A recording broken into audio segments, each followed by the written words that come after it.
You son of a... You destroyed my car. My beautiful Mercedes is in pieces because of your damn death trap generator. That's what Celeste Ravenscroft screamed at me through my cabin window at 4 in the morning, her voice sharp enough to rattle the wildlife as firefighters hosed down what was left of her $120,000 electric Mercedes. The air smelled like burning lithium.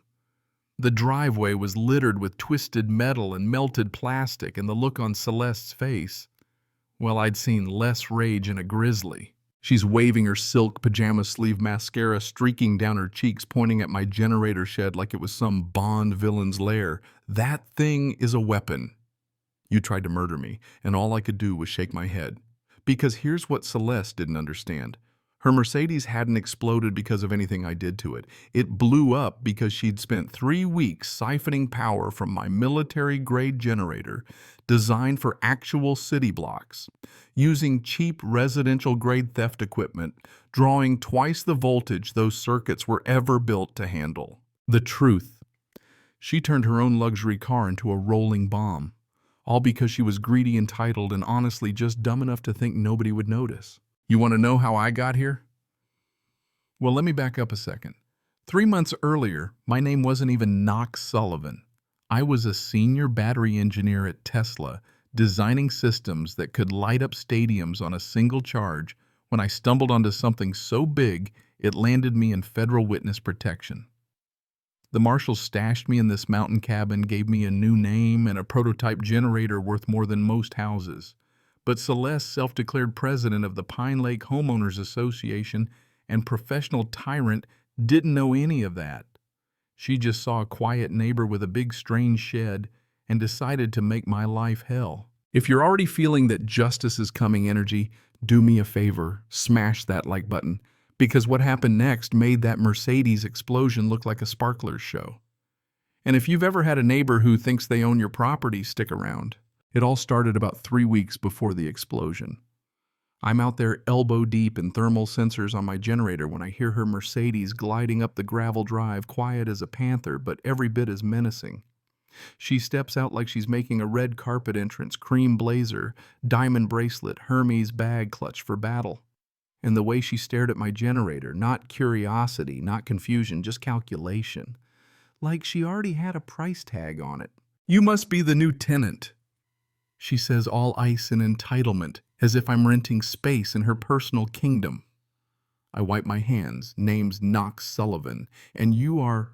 She barely blinks. Celeste Ravenscroft, president of Pine Lake HOA. Then, as if conjuring the law itself, she whips out a stack of official-looking documents thicker than the New York phone book. "That eyesore is disrupting our property values," she hisses, pointing at my generator. Now, I'd done my homework before moving here. No HOA, no surprise rules. I tell her so. She just smiles. There is now. I filed incorporation papers with the county.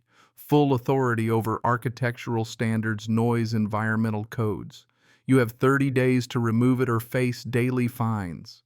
Her tone, cold as dry ice, told me I wasn't the first to get this treatment. I flipped through her paperwork, spotting boilerplate rules stolen from some suburban nightmare, but buried in the fine print are clauses that would give her control over everything from paint color to landscaping to how I generate power. "You can't just show up and make yourself queen of the mountain," I said. "Watch me," she smirks. Ask the Hendersons how their resistance campaign turned out. The more I dug into county records, the uglier it got. Celeste had bought her lakefront place 3 years ago, cash no mortgage, all through a Delaware shell company. Local families forced out by legal harassment. Property transfers that all circled back to Mountain Vista Development Group, her secret holding company.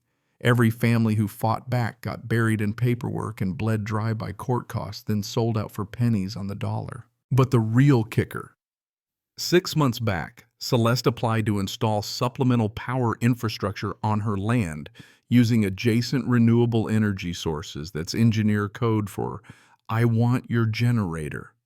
The HOA nonsense, the harassment, it was all just a ploy to push me out so she could scoop up my system for her own illegal side hustle. Only this time she'd messed with someone who actually understood what all those wires did. I started inspecting my property, and guess what I found? Freshly disturbed earth boot prints in the mud and a heavy-duty power cable snaking from my generator buried under pine needles straight to her place. I traced it, flashlight in hand, to a hidden junction box behind her garden connected to her charging station. The setup was slick, expensive, and totally illegal. So I didn't call the cops, not yet. Instead, I let her keep stealing. Every night, more and more juice as she charged her Mercedes and, as I later learned, half her mansion.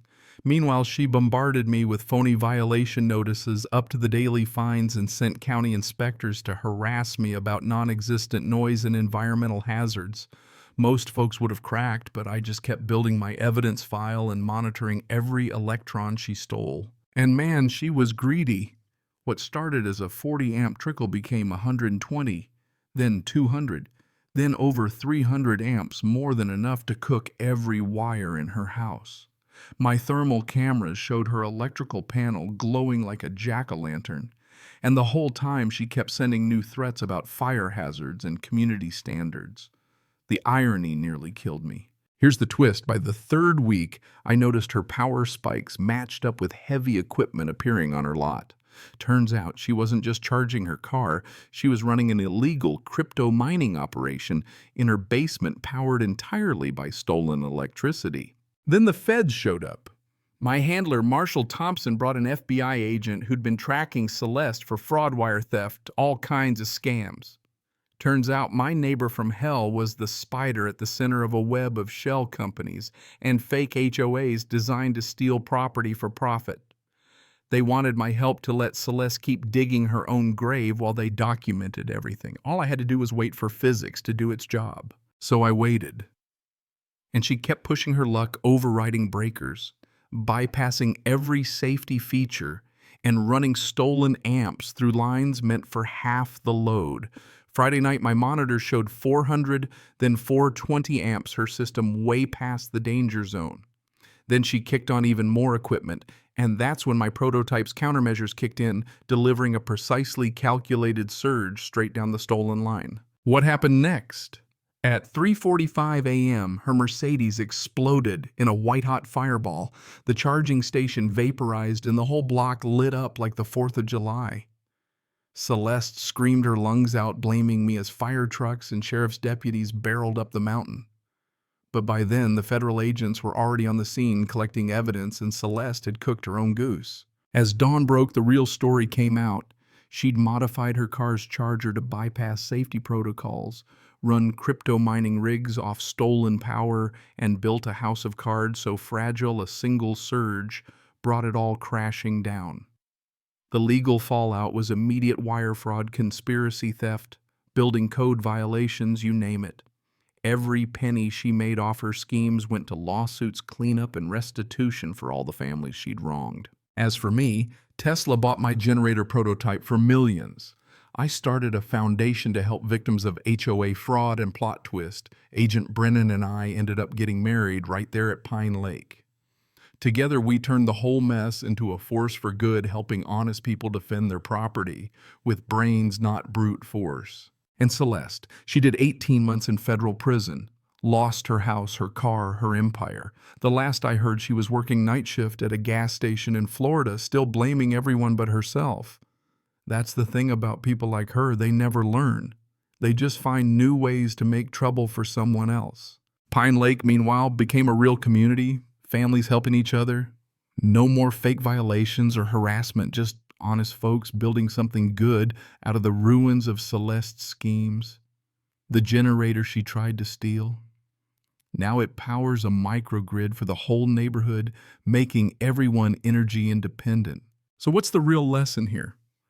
Sometimes the best revenge isn't fighting back or stooping to their level. Sometimes you just let greedy people destroy themselves with their own arrogance and document every second so the truth speaks louder than any threat. Let me ask you, if someone like Celeste moved in next door and tried to take what you built, what would you do?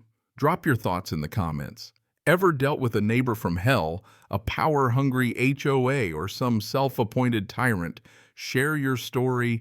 I read every one. And remember, you can't negotiate with physics, and karma always comes with interest.